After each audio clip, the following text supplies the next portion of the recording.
sesuatu terjadi.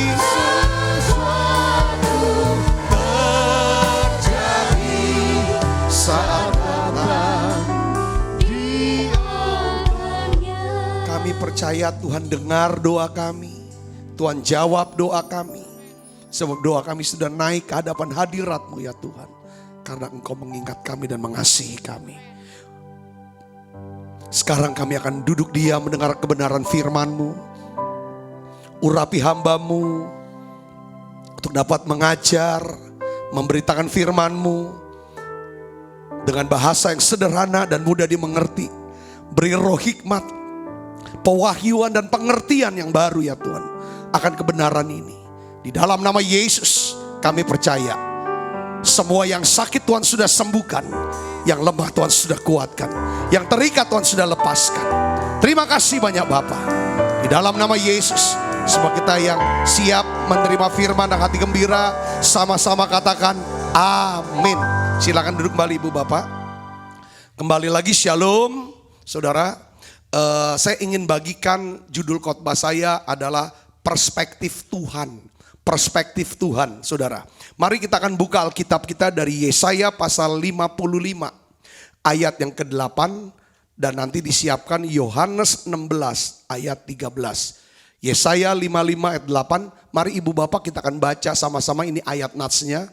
Ya saudara, kita akan baca 1, 2, 3. Sebab rancanganku bukanlah rancanganmu, jalanmu bukanlah jalanku. Demikianlah firman Tuhan. Rupanya ada kadang rancangannya Tuhan itu beda dengan rancangannya kita.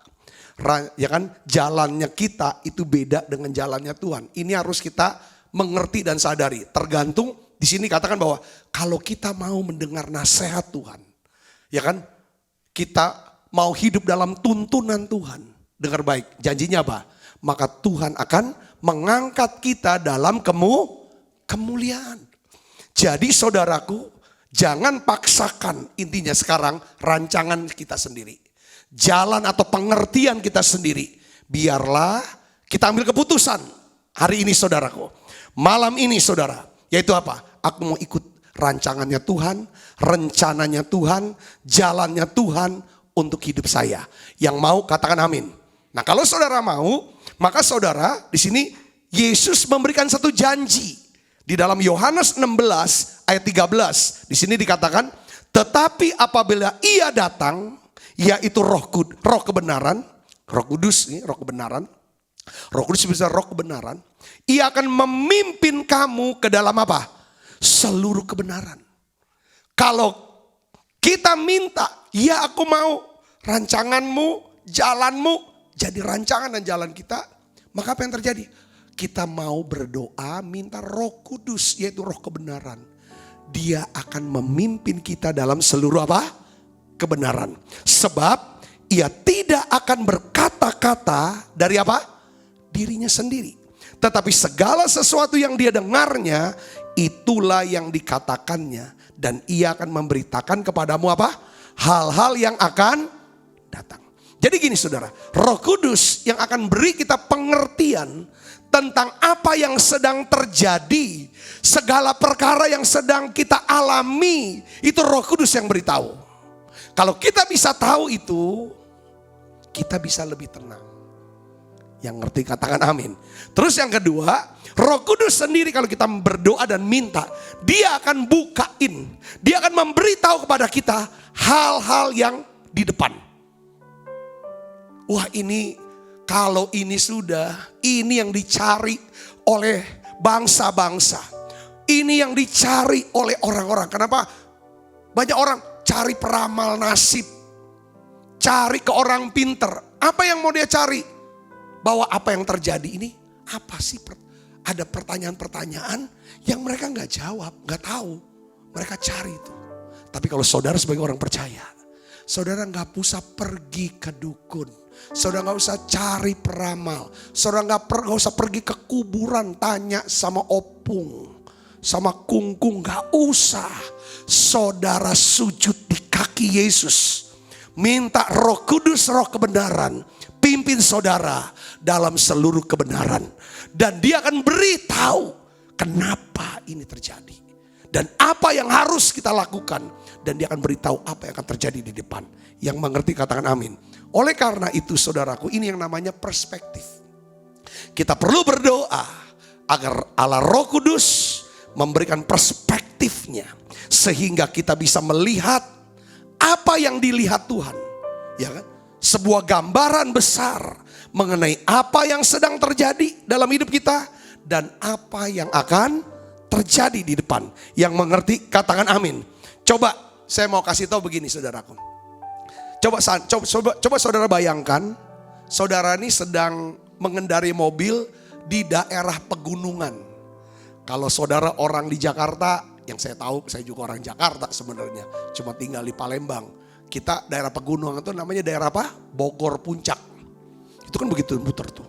Ya, jalannya berkelok-kelok, saudara ada di sana. Lalu saudara terjebak di belakang mobil besar yang sangat lambat. Atau saudara ada di Sumatera, itu jalanan yang apa? Kelok-kelok itu. Ya kan? Saudara ingin lewatin mobil ini, tapi mobilnya besar kelihatan.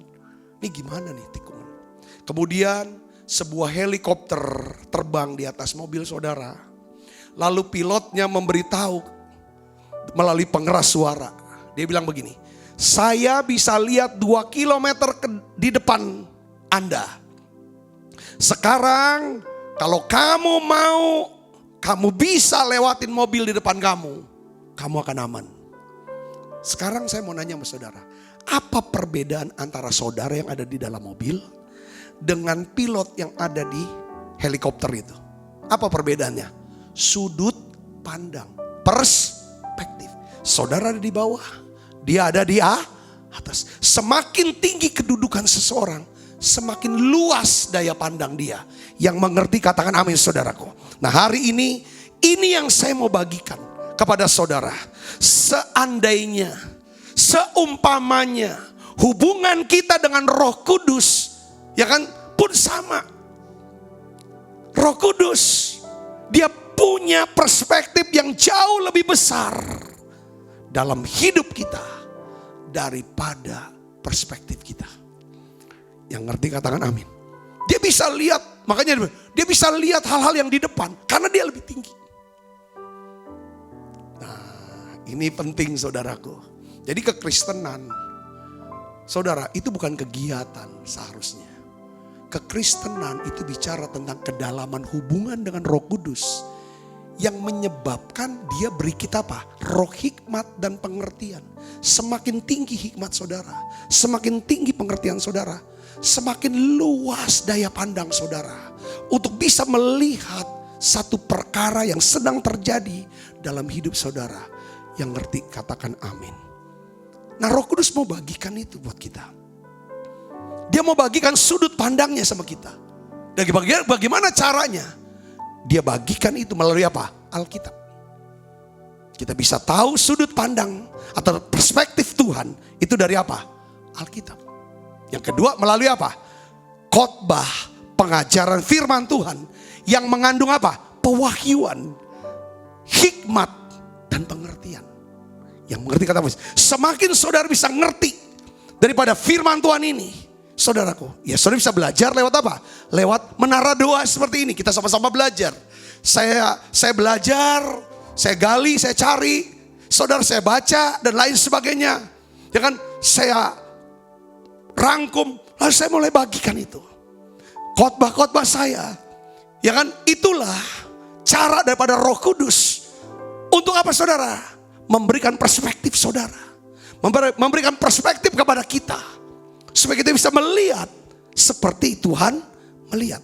Jadi perspektif Tuhan membantu kita memahami gambaran besar. Alasan dibalik apa yang sedang terjadi. Apa yang sedang dia lakukan. Dan apa yang sedang terjadi dalam hidup kita. Yang mengerti katakan amin. Nah oleh karena itu gini. Pertanyaannya sekarang gini saudaraku. Apa saat kita menghadapi masalah dan pergumulan? Apa yang kita lihat? Masalah kita lebih besar? Atau kuasa Tuhan yang lebih besar daripada masalah kita? Nah itu bicara tentang apa? Perspektif.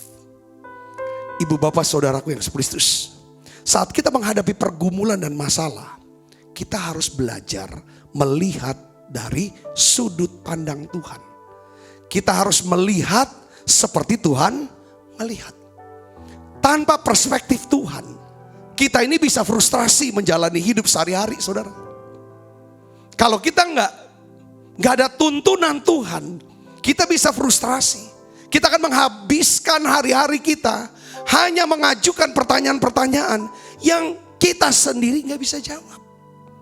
Kita akan bisa nanya gini, kenapa kok hal ini bisa terjadi sama saya? Kenapa kok itu bisa terjadi sama dia? Apa sih maksudnya? Apa sih tujuan dari semua ini? Kita nanya terus.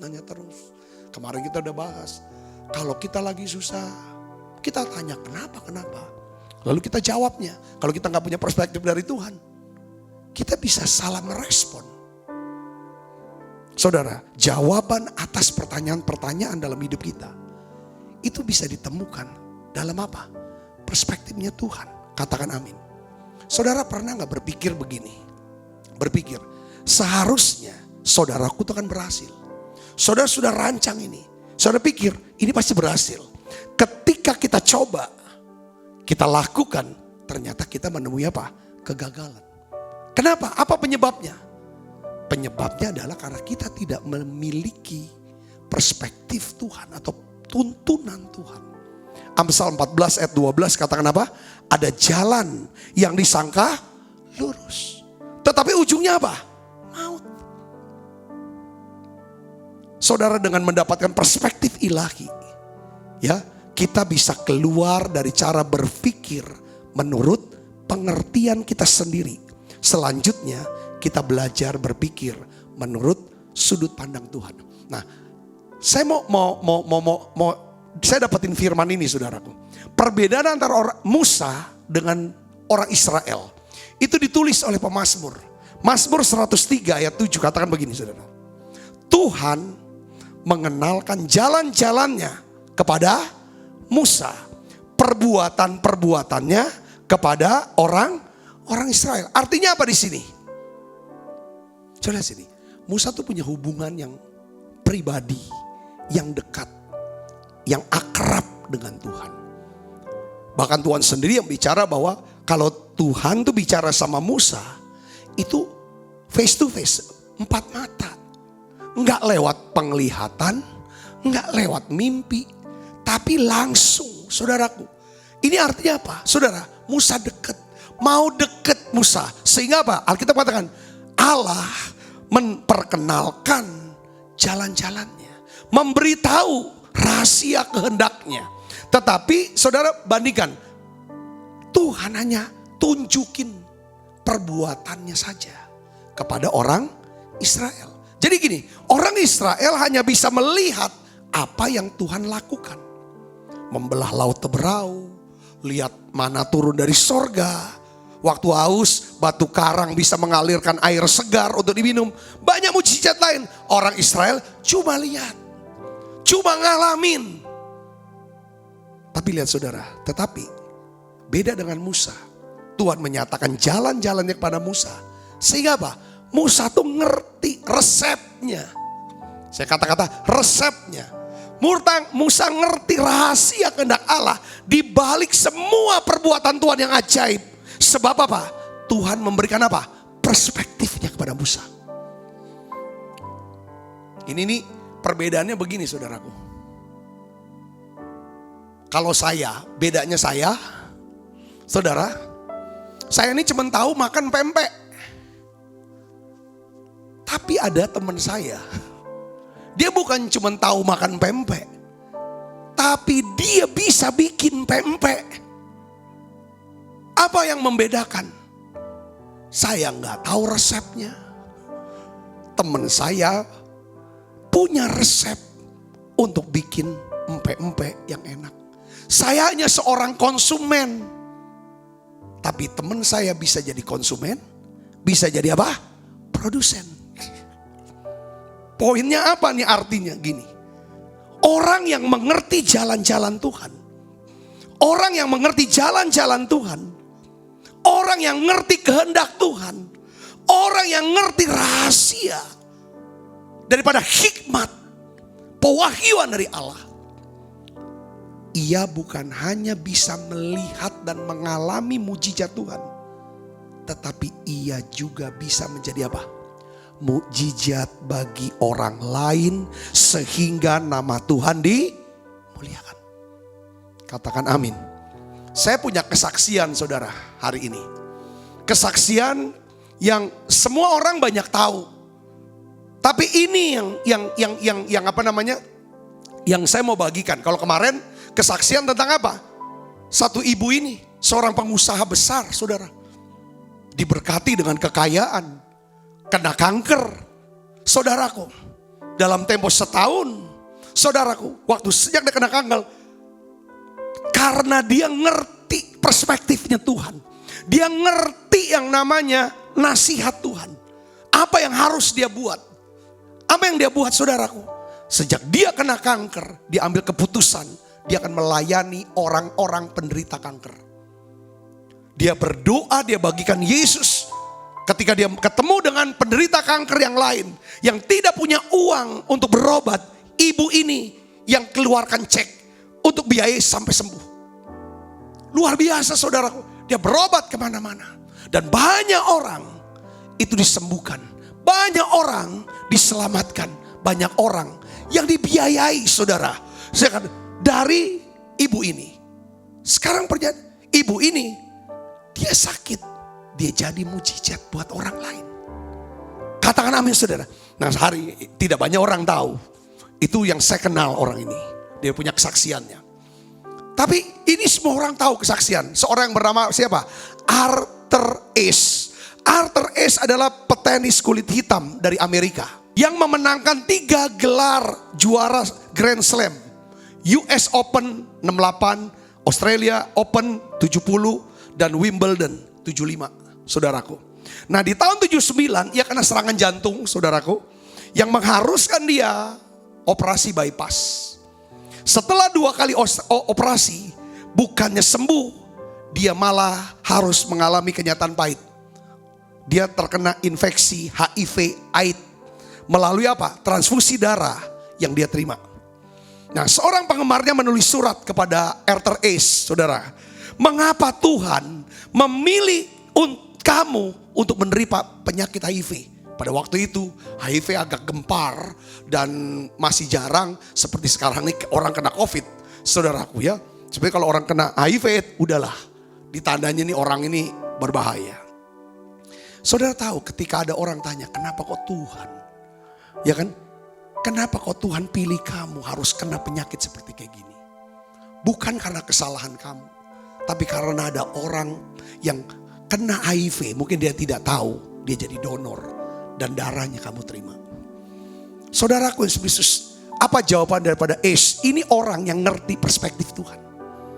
Kalau dia gak punya perspektif dari Tuhan.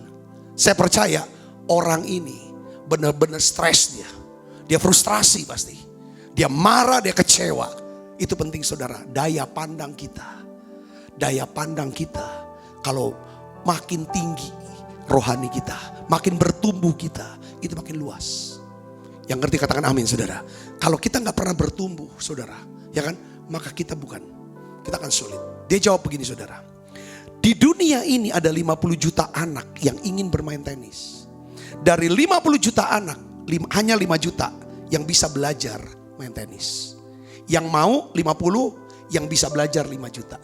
Dari yang bisa belajar 5 juta, cuma 500.000 orang yang menjadi pemain tenis profesional. Dari 500.000 orang, cuma 50.000 orang yang datang ke arena pertandingan. Dari 50.000, cuma 5.000 yang masuk mencapai turnamen Grand Slam. Dari 500, 5.000 cuma 50 orang yang berhasil masuk ke Wimbledon dia bilang. Lalu 4 orang masuk semifinal. 2 orang yang bisa bertanding di final. Dan ketika saya angkat dia bilang trofi Wimbledon, dia bilang saya tidak pernah bertanya kepada Tuhan kenapa saya yang harus jadi juara? Kan ada 50 juta orang. Kenapa harus saya dari 50 juta orang yang kepengen main tenis? Kenapa saya yang harus jadi juara di atas juara? Saudaraku, saya tidak pernah tanya itu sama Tuhan. Jadi sekarang ketika saya kena penyakit HIV karena transfusi darah, saya pun tidak pantas untuk tanya sama Tuhan, kenapa saya kena penyakit seperti ini. Saudara tahu, Arthur Ashe bukannya ia meratapi nasibnya, bukannya dia mengeluh. Saudaraku, mungkin dia nggak nerima mujizat, tapi dia jadi mujizat. Saudara tahu tidak? Seperti ibu ini, kawan kita yang mengidap kanker dari stadium 2 masuk stadium 4 dan meninggal itu 1 tahun lebih lah. Sepertinya dia nggak nerima mujizat, tapi dia sudah jadi mujizat buat banyak orang. Katakan amin saudara. Arthur Ashe ujungnya dia meninggal, tapi dia ngerti saudaraku perspektif Tuhan. Pada waktu dia kena penyakit, apa yang dia buat? Bukannya nangis, bukan merenungi nasib, bukan jadi ego saudara, bukannya mengeluh. Dia bangkit lalu dia mendirikan Arthur Ashe Foundation for Defeat of AIDS. Yang intinya adalah yayasan untuk menanggulangi para penderita HIV dan AIDS. Saudara, yayasan ini dia taruh uang dia dari hasil juara-juara itu. Saudara, untuk apa? Membiayai saudaraku daripada orang-orang yang terjangkit AIDS. Bagaimana proses pencegahannya, pembelian obat-obat. Saudara tahu kasih Kristus. Dan banyak orang ditolong lewat yayasan ini yang dia dirikan. Tahun 93, saudaraku, dia harus meninggal. Tapi saudara, nama dia, saudara, membuat banyak orang ditolong, nama Tuhan dipermuliakan. Yang mengerti katakan amin. Yang mengerti katakan amin saudara. Jadi saya mau bagikan begini saudara. Kalau kita ngerti respon Tuhan, saudaraku, kita ngerti perspektif Tuhan, hidup kita itu pasti hidup yang punya dampak yang luar biasa. Saya berdoa dari kemarin, saya ingin kita ini hidup, saudaraku semua ini titipan. Saya ingin ajak saudara, coba jadilah pendoa syafaat, doakan untuk keselamatan banyak orang, khususnya orang-orang yang saudara kasih. Mulailah saudaraku membawa orang-orang kepada Tuhan. Layani orang. Kuatkan setiap iman-iman orang. Yang mau katakan amin. Mungkin hari ini saudara sedang bergumul. Saudara sedang berdoa. Saya ngerti itu. Tapi kalau saudara seorang yang suka berdoa, saudara harus belajar tentang 4 respon Tuhan atas doa. Supaya kita punya perspektif. Ada 4 respon Tuhan atas doa kita. Yang pertama, pada waktu kita naikkan doa kita, ya kan saudara, kita bisa menerima jawaban, ya kan dari Tuhan. Itu apa pertama? No, Tuhan bilang tidak. Bisa aja doa kita ditolak Tuhan. Tuhan jawabnya no. Kenapa? Karena permohonan doa kita itu tidak sesuai dengan apa? Kehendak Tuhan. Permohonan doa kita tidak sesuai dengan rencana Tuhan. Doa itu kan berupa rencana. Rancangan kita yang kita bawa ke Tuhan. Keinginan kita, kehendak kita yang kita bawa sama Tuhan. Tuhan bilang no. Saya mau kasih tahu kepada saudara. Pada waktu dia berkata no, saudaraku, bukan berarti dia benci kita. Saya bisa ngerti ini, katakan amin saudaraku.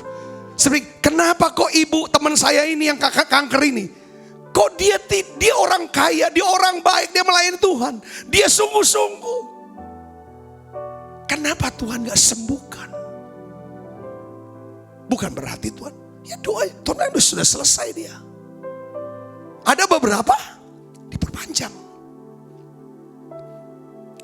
Ibu bapak kasih dalam Kristus, ada satu kesaksian seorang satu lagi saudara tentang doa yang tidak dijawab. Karena kenapa gak dijawab? Karena gak sesuai dengan rencana Tuhan buat hidup dia. Orang ini namanya Frank Selasak. Ini juga kesaksian itu sudah terkenal. Saya lihat ini gambarnya, sudah lihat situ. Terus ada berita-berita korannya saudaraku.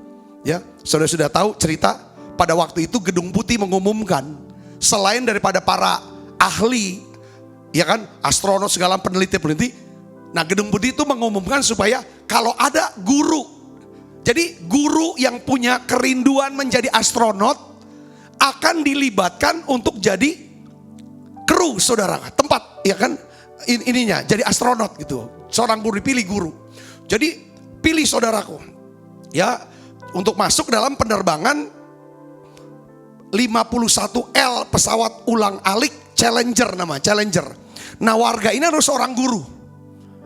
Nah, saudara tahu bahwa Frank Slasak itu punya impian menjadi seorang astronot. Dia juga seorang guru, tapi juga dia ingin jadi seorang astronot. Dia ikut tes. Saudara, dari 43.000 guru yang melamar, dia masuk 100 besar. Ikut ujian penilaian terakhir, saudara, ya kan, ujian kalustrofobi, ya udah susah. Latihan ketangkasan, pencobaan supaya mabuk udara apa enggak gitu, saudara, yang melayang-layang gitu. Nah, waktu ujian itu semua, dia tuh berharap dia lulus. Dia doa, dia puasa, dia bertekun doa, dia minta Tuhan, aku mau jadi astronot supaya aku bisa memuliakan nama Tuhan. Ini orang rohani kok, keluarganya juga rohani. Saudara tahu apa? Waktu pengumuman, saudaraku, apa yang terjadi? Pada waktu dia dapat pengumuman, itu menghancurkan hatinya. Rupanya yang diterima, yang jadi astronot untuk wakilkan guru, bukan Frank, tapi seorang wanita yang bernama Sharon Krista McAuliffe. Saya pakai bahasa Indonesia, tulis ininya. Seorang guru kelahiran Boston, berusia 38 tahun pada waktu itu, saudaraku. Jadi Frank kalah. Wah, dia depresi berat, saudara. Rasa percaya dirinya lenyap. Dia marah luar biasa. Dia mempertanyakan semuanya ini. Dia bilang, kenapa Tuhan? Kenapa bukan aku yang dipilih Tuhan? Apa yang kurang dari aku? Kayaknya aku yang terbaik dari semua guru yang akan melamar jadi astronot. Kenapa Tuhan, kok aku rasanya diperlakukan begitu kejam? Dia melihat ayahnya di situ. Ayahnya yang seorang Kristen, yang lahir baru. Ayahnya cuma berkata, Frank, ya dia usap-usap, Frank, semua terjadi karena suatu alasan. Karena Tuhan punya tujuan di balik kegagalan kamu. Sabar, nak. Tidak semua doa, tidak semua rencana, tidak semua namanya keinginan itu bisa terlaksana. Selasa 28 Januari 86, Frank kumpul bersama teman-temannya, saudara, untuk lihat peluncuran Challenger.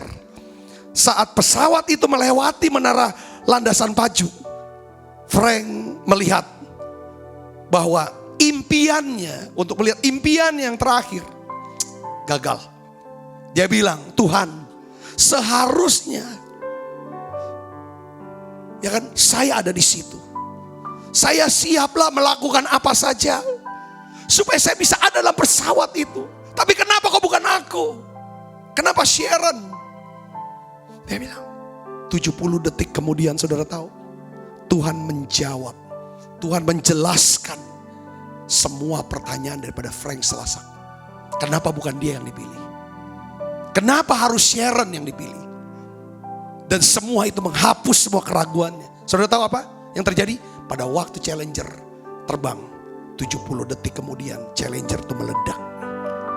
Semua kru, semua penumpang tewas. Lalu pada waktu itu meledak, dia teringat kata-kata daripada ayahnya. Semua terjadi. Nak, semua terjadi karena suatu alasan.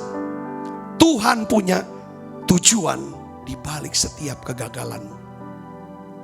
Frank berkata, memang aku gak terpilih dalam penerbangan itu. Walaupun aku menginginkannya. Karena Tuhan punya perspektif yang lain. Punya pandangan yang lain. Tuhan punya alasan yang lain. untuk kehadiranku yang lebih lama di bumi ini. Aku punya misi yang lain dalam hidup. Saya Frank Selasak, saya tidak kalah. Tapi saya tetap jadi seorang pemenang. Aku menang karena aku pernah kalah. Aku berhasil karena aku pernah jatuh. Aku Frank Selasak. Kalau hari ini aku bisa hidup, aku mau bersyukur kepada Tuhan. Karena tidak semua doaku harus dikabulkan oleh Tuhan. Ibu bapak saudara kasih Kristus, saya mau kasih tahu dan ingatkan saudara tentang perspektif Tuhan ini. Tentang rencana kita. Oleh kasihnya terkadang Tuhan tuh perlu menghancurkan rencana kita. Sebelum rencana itu menghancurkan kita. Karena dia punya tujuan. Oleh karena kasihnya, terkadang Tuhan perlu menghancurkan rencana kita. Sebelum rencana itu menghancurkan kita. Yang mengerti katakan amin. Yang mengerti katakan amin. Saudaraku Yesus. Karena Tuhan tuh punya tujuan, punya pandangan. Nah, oleh karena itu kita harus mengerti tentang doa ini. Kalau dia bilang no, itu gak sesuai dengan rencananya. Kalau permintaan doa kita itu sesuai dengan rencananya, tapi belum saatnya, Tuhan berkata apa? Slow, sabar. Karena ini bukan waktunya. Saudaraku yang kasih Kristus, kita harus bisa membedakan antara penolakan dengan apa? Penundaan. Kata tidak sama kata belum itu tidak sama, itu berbeda. Orang yang dewasa secara rohani, dia bisa membedakan mana kata tidak, mana kata belum. Kalau bilang tidak, enggak usah ditunggu. Kalau Tuhan bilang tidak, ya udah enggak usah ditunggu. Kalau Tuhan bilang belum, inilah waktunya. Sabar nantikan Tuhan. Saat saya sudah sekian tahun, kami sudah sekian tahun menikah dan tidak punya anak. Saya coba hadapkan ini ke Tuhan. Kami belum punya keturunan. Tuhan, apakah Tuhan mau kasih kami keturunan? Kalau Tuhan bilang tidak, karena Tuhan punya rencana tidak beri kami anak, saya gak akan mau lagi capek bergumul, gak mau lagi doakan, gak mau lagi usaha untuk punya anak. Ya sudah, kami nikmatin berdua. Tapi kalau Tuhan bilang, ya aku beri, tapi belum sekarang waktunya. Ajar aku bisa ngerti. Saya minta konfirmasi. Biasa konfirmasi apa? Firman. Hikmat itu dari firman. Pengertian dari firman. Kejadian 22. Tuhan berkata kepada Abraham, aku akan memberkati engkau berlimpah-limpah dan keturunanmu, ya kan, akan seperti pasir, seperti bintang di langit. Waktu Tuhan berkata seperti itu, kata keturunan, itulah konfirmasi. Tuhan bilang, saudara apa? Slow, sabar. Doanya sesuai kehendak Tuhan, tapi waktunya bukan sekarang. Yang ngerti katakan amin, saudaraku. Kalau permintaan kita sesuai kehendak Tuhan, waktunya harusnya sekarang. Tapi kenapa kok Tuhan belum kasih? Itu karena kitanya belum siap. Makanya Tuhan suruh apa? Grow. Yang ketiga, grow. Bertumbuh dewasa. Ayo bertumbuh. Saya juga ngerti nih sebenarnya nih. Ya pelayanan media. Kalau dulu kan bukan online. Bukannya internet. Tapi pelayanan TV. Saudara tahu kami ini mungkin 10 sekian belas tahun yang lalu kami udah ngerancang untuk pelayanan bisa khotbah di TV, saudara. Punya TV segala macam. Ya kan punya TV sendiri. Memang TV lokal kita sudah pelayanan TV lokal. TVRI maupun yang TV lokal di Palembang. Tapi kita mau bikin stasiun, segala macam. Kita doa, yaitu bikin siaran TV untuk beritakan Injil, itu kehendak Tuhan. Mungkin waktunya iya, tapi sayanya gak siap. Belum waktunya. Khotbah saya masih terbatas. baru setelah 22 tahun melayani.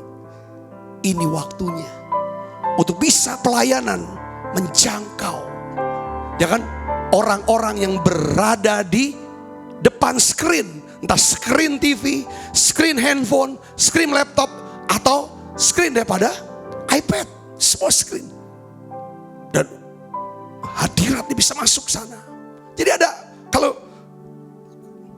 iya sesuai kehendak Tuhan sih, memang harusnya waktunya sekarang. Kalau kita belum siap, dia gak akan kasih. Yang ketiga, kenapa dia gak kasih? Ya samalah seperti kayak anak kita, ibu bapak. Kita ingin dong anak kita bisa motong daging. Ya kita ingin lah. Itu dia punya mau, kita juga memang punya mau. Yang kedua, waktunya, kalau bisa ya sekarang. Tapi yang jadi masalah, kenapa kita gak kasih pisau sama dia? Dia masih 5 tahun. Masa kita kasih golok buat nyincang daging itu jadi perkedel? Yang enggak, tunggu gede dulu. Saudara bisa ngerti maksud saya di sini? Katakan amin. Baru yang keempat, itu doa. Tuhan bilang apa? Go, terimalah. Kenapa apa? Doanya sesuai rencana, waktunya iya waktu Tuhan, kitanya siap. Sekarang terima. Ibu bapak, jadi gini, Tuhan tuh enggak, kita mau apa, ingin apa, rencana kita apa. Tuhan tuh enggak langsung, ya dah. Nanti kamu marah lagi, jadi nanti ninggalin aku lagi ya, kamu jauh lagi. Itu Tuhan tuh enggak gitu. Tuhan tuh enggak akan pernah bikin nurutin kita, kehendak kita diturutin terus supaya kita tuh nyaman, baik-baik, jadi Kristen yang baik-baik, tetap di gereja gitu, jangan jauh dari gereja. Enggak gitu Tuhan. Tuhan tuh saudaraku Yesus Kristus, dia lebih tertarik untuk mendidik dan menjadikan kita hamba yang baik dan setia. Itu targetnya.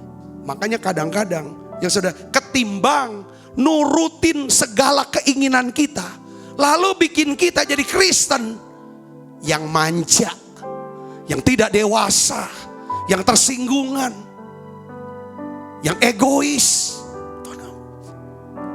Target Tuhan buat kita, apalagi saudara ini sudah masuk kepada bulan yang ketiga. Saya mulai dibawa Tuhan untuk ngajar kita semua. Yuk ini udah waktunya, bukan soal dijawab enggak dijawab. Ini soalnya apakah apa yang Tuhan sudah beri kepada kita kesempatan waktu hidup ini, kita gunakan gak untuk kemuliaan Dia? Kita jadi hamba yang baik dan setia, itu yang menjadi tugas, tujuan kita harusnya. Katakan amin. Karena nanti setiap kita toh harus dipanggil Dia, menghadap Dia, dan harusnya impian kita adalah kita dengar kata-kata dari Dia apa? Baik sekali perbuatanmu, baik sekali perbuatanmu itu, hai hambaku yang baik dan setia. Engkau telah setia dalam perkara kecil, aku akan memberikan kepadamu apa? Tanggung jawab dalam perkara yang besar. Masuklah dan turutlah dalam kebahagiaan Tuhanmu. Katakan amin. Kayak kemarin kita akan belajar, kenapa yang dicari Maria adalah pelayan. Maria bilang sama pelayan, kasih pesan, apa saja yang diperintahkan, buat itu. Lalu Yesus juga carinya siapa? Pelayan. Karena nanti di dalam kekekalan, kalau orang mau masuk sorga, maka kata pertama ini, baik sekali perbuatanmu, hai hambaku yang baik dan setia. Kita semua harus punya hati hamba. Tuhan gak tanya lagi, saudaraku yang Kristus, berapa jumlah rekeningmu? Depositonya berapa? Berapa M?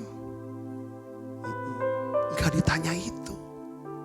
Gelarnya berapa? Enggak. Yang Tuhan sapa kita bukan, wah kau ini kaya mantap berhasil selama di dunia. Enggak. Tuhan cuma lihat bagaimana pelayanan kita kepada Dia. Seberapa cerdasnya kita mengelola waktu, talenta, kekayaan yang Dia beri kepada kita.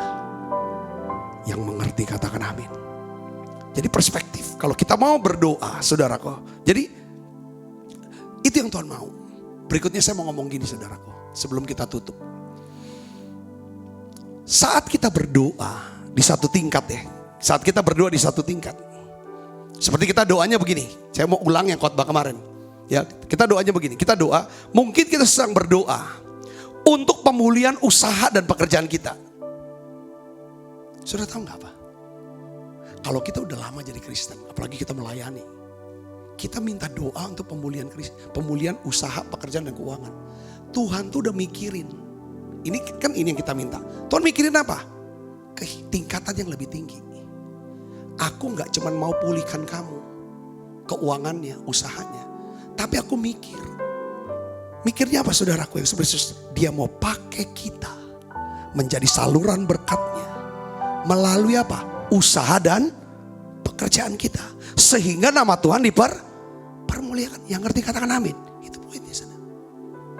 Bukan cuma sekedar Tuhan tolong aku nih uang. Bukan. Kita doanya itu. Tapi Tuhan lihat. Maunya apa? Tidak hanya untuk mencukupi kebutuhan kamu. Untuk membayar lunasin kewajiban kamu. Tapi kamu mau gak doanya ditingkatkan? Juga bisa melunasi kewajiban-kewajiban orang yang aku tunjuk kepadamu untuk kamu lakukan. Mungkin kita berdoanya, Tuhan sembuhkan saya. Lalu Tuhan tuh udah mikirin tingkatan kehidupan yang lebih tinggi. Kamu sakit apa? Oh, kanker ya? Nih aku mikirin kamu. Nih kamu denger ya. Ini perspektif aku. Lewat kanker ini aku mau pakai kamu. Untuk apa? Supaya orang-orang kanker yang belum diselamatkan, mereka bisa bertobat dan diselamatkan. Orang-orang yang menderita kanker yang aku mau pakai mereka umurnya, karena masih ada tugas. Ya kan? Dia gak punya uang, pakai uang kamu. Biayain. Saya bisa ngerti gak sih? Katakan amin. Ini loh. Itu perspektif Tuhan. Kalau kita kan cuma kesini nih. Tapi Tuhan tuh maunya semua, setiap orang tidak binasa, melainkan beroleh hidup yang kekal. Saya lagi bagiin lagi. Mungkin saudara bergumul, sedang berdoa untuk kelanjutan studi saudara. Saudara mau studi mungkin di luar negeri. Tapi bagaimana nih uangnya nih? Kita mikirnya itu, tapi Tuhan dan mikirnya tingkatannya lebih. Oke, deal. Aku akan bawa kamu sekolah di luar negeri. Tapi kamu juga harus berdoa supaya selama kamu ada di luar negeri, biarlah kamu bisa memberitakan Injil. Supaya kamu bisa melayani bangsa-bangsa lain selama kamu studi di luar negeri. Saya punya teman, dia dia bertugas di tentara TNI Angkatan Darat. Dulu komandan kavaleri di Palembang, komandan apa namanya? Kompi ya. Komandan Kompi. Saya naik di Jakarta. Lalu pada waktu di Palembang, beliau menghadap kita melapor, Pak, saya lulus tes untuk kuliah di Amerika. Ya kan, tugas belajar di Amerika. Tolong doakan saya, Pak. Supaya saya di sana, saya bisa memenangkan orang-orang dari bangsa-bangsa lain. Dan selama di sana saya akan melayani Tuhan. Saya kesempatan, Pak. Wah, saya bilang, saya baru ketemu tentara yang seperti ini. Kita doa bareng. Selama beliau ada di Amerika, kirim foto terus. Saya lagi layanin. Ini saya lagi doain bule-bule ini. Ada orang ini segala hitam segala. Pulang, ngelapor lagi. Puji Tuhan, Pak, saya sudah lulus ini. Sekarang saya pindah ke Jakarta. Nah sekarang ditugaskan di Libanon. Saya bilang, iya terus ini kan. Jadi dimanapun. Jadi kadang kita bilang, Tuhan berkati karirku sudah naik. Jadi untuk apa? Tuhan mau ada kerjasama. Pakailah setiap hal-hal doa-doa kita untuk nama Tuhan dipermuliakan. Itu perspektifnya Tuhan. Kita lihat lagi. Paulus tuh pernah doa. Dia bilang aku doa tuh sampai 3 kali. Supaya Tuhan tuh singkirkan duri dalam daging. Saudaraku. Tapi Tuhan jawab. cukuplah kasih karuniaku bagimu. Sebab justru dalam kelemahan apa? Kuasaku menjadi sempurna. Ini jawaban Tuhan adalah apa? Perspektif Tuhan. Untuk apa? Melihat keadaan Rasul Paulus. Ini loh sudut pandang Tuhan. Ini pemandangan Tuhan. Bahwa justru dengan kelemahan ini, kuasaku jadi sempurna. Justru lewat kanker ini, kuasa Tuhan sempurna buat sahabat kita ini. Sehingga apa? Orang-orang kanker yang didoakan, yang diinjili, mereka terbuka hatinya. Karena dilayani oleh orang apa? Orang kanker juga. Ini Paulus, dia ada duri dalam daging, dalam hidup kita. Aduh Pak, aku narkoba, gimana aku mau melayani? Suamiku belum bertobat, gimana aku mau melayani aktif di gereja? Aduh Pak, anak-anakku. Aduh Pak, istriku masih gitu. Bagaimana aku mau jadi pengerja, mau melayani? Justru itu kelemahan kita kan? Di dalam kelemahan mula kuasaku akan dinyatakan. Bukan malah mundur. Bukan malah mundur, tapi justru itu. Supaya kita gak sombong. Supaya kita gak sombong dalam pelayanan. Bayangin kalau 100%. Waduh, udah penghakiman yang keluar. Kalau kita ada duri dalam daging, ada titik lemah. Kita lihat istri. Kita lihat, mungkin saudara lihat suami, lihat anak, lihat orang tua. Wah, itu titik lemah kita. Itu duri dalam daging. Seperti John Wesley yang pendiri gereja Metodis. Itu kesaksiannya. Ketika istrinya meninggal, semua jemaat, semua sahabat bilang, lega lah ya. Karena dia yang bikin kamu susah. Kamu pelayanan. Dia hanya mabuk, dia jerit-jerit. Istri gak beres. Kalau itu saya baca. Tapi John bilang apa? Justru karena dia, aku jadi rendah hati, aku jadi banyak doa. Aku jadi takut sama Tuhan. Katakan amin. Smith Wigglesworth. Saudara tahu gak? Orang sakit banyak disembuhkan. Jangan sakit, mati aja di doa sembuh. Tapi dia menderita apa? Gagal ginjal. Sakit ginjal. Doa gak sembuh. Tapi kalau doain orang lain, sembuh. Itu titik lemah. Kadang dalam hidup kita, itu perspektif Tuhan. Cukuplah kasih karuniaku. Cukup. Kasih karunia ini bekerja karena apa? Iman. Gantung sama Tuhan lewat doa. Katakan amin. Jadi sekarang pertanyaannya saya, gimana mendapatkan perspektif Tuhan? Ya kita perlu belajar Alkitab. Merenungkan, mendoakan. Kita belajar lewat pengajaran khotbah-khotbah yang ada pewahyuan, ada hikmatnya, ada dicatat, dimengerti. Katakan amin. Karena kalau kita cuma dengar doang, saudara, semangatnya tuh waktu kita dengar. Setelah kita sejam setelah selesai kita dengar, itu nguap tuh, lupa. Makanya perlu dicatat. Setelah dicatat, dibaca ulang, didoakan lagi, diambil keputusan. Ada bagian yang harus aku lakukan, aku lakukan. Nah di situ dahsyat. Di situ buka tuh. Katakan amin. Ya baca. Contoh misalnya, karena lewat firman lah kita bisa dapetin pandangan Tuhan. Roma 8 ayat 28 contohnya. Sekarang kita tahu bahwa Allah turut bekerja dalam segala sesuatu untuk mendatangkan kebaikan bagi orang yang mengasihi Dia dan bagi mereka yang terpanggil sesuai dengan rencana Allah. Jadi saudara, Roma 8 ayat 28 ini ada nasihat firman Tuhan untuk memberikan kita sudut pandang Tuhan, melihat setiap perkara dalam hidup kita. Jadi poinnya begini saudara, asalkan kita bisa mengingatkan diri kita, sepanjang aku mengasihi Tuhan, sepanjang aku mau hidup sesuai dengan rencana Tuhan, maka masalah apapun yang terjadi dalam hidupku, Tuhan akan turut bekerja untuk mendatangkan kebaikan bagi hidupku. Katakan amin saudara. Hari ini kita berdoa, kita minta Roh Kudus biar Engkau tunjukkan gambaran besarnya, rencana atas perkara dan masalah kita hadapi. Kita harus berdoa agar Roh Kudus mengajarkan dan menuntun kita dalam meresponi setiap keadaan. Kita berdoa saudara ya, supaya Roh Kudus membuka mata hati kita. Kita bisa melihat pengharapan yang terkandung dalam setiap perkara, peristiwa. Untuk melihat gambaran besarnya, kita bisa melihat kebaikan Tuhan di dalam perkara itu. Karena gini, cara kita memandang itu akan menentukan respon kita. Kalau cara pandang kita, daya pandang kita gitu luas, respon kita kan jadi benar.